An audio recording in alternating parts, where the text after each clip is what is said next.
कि राजा ने क्या किया, वो यात्रा में गया, उसके 3 नौकर थे, उसने तीनों नौकर को कुछ पैसा दिया। पहले नौकर को बुलाया, इधर ये 5 मुद्राएं हैं, ये लो और इस पे काम करो। दूसरे को बुलाया, उसने बोला तेरे लिए 3 मुद्रा है, तू 3 ले और उसके साथ कुछ व्यापार कर, कुछ काम कर, मैं 1 साल के बाद लौट के आऊंगा और देखूंगा कि तूने।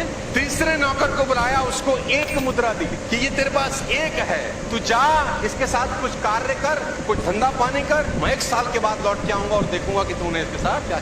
जिसको 1 दी उसने कहा कि राजा की मुद्रा बड़ी गिरी, उसने तुरंत मिट्टी को उसमें दबा दी। जब राजा आएंगे सुरक्षित निकाल के। 1 साल के बाद राजा वापस आए, तीनों को खड़ा किया, बोला अपनी अपनी मुद्राएं लेकर आओ। जिसको पहले को 5 दी थी, 5 की 10 बना दी। ये 10 मुद्राएं राजा जी आपको अर्पित करता हूँ। राजा ने कहा वाह क्या बात। दूसरे को जिसको 3 दी थी, उसने बोला मैंने भी धंधा किया राजा साहब, 3 की 5 बना दी है, ये आपके पास। तीसरे से पूछा तेरा क्या हाल है, उसने मिट्टी खोदी, बोला प्रभु एक संभाल के, कुछ खराब नहीं किया। राजा ने कहा वेल डन। राजा ने मंत्री को आदेश दिया कि जिसकी 1 है इससे ले और उसको दे दो जिसके पास 10। उसने बोला ये तो नाइंसाफी, हम पे तो 1 ही थी, वो भी आपने ले ली और उसको दे दी जिसके पास ऑलरेडी 10 है। तो राजा एक लाइन बोले, याद रखो जिसके पास है उसे और दिया जाएगा और इस तरह उसके पास बहुत हो जाएगा, लेकिन जिसके पास नहीं है उससे वह भी ले लिया जाएगा जो उसके पास है। आप क्या कर रहे हैं ये इंपॉर्टेंट नहीं है, इंपॉर्टेंट ये है कि साला आप क्या कर सकते हैं।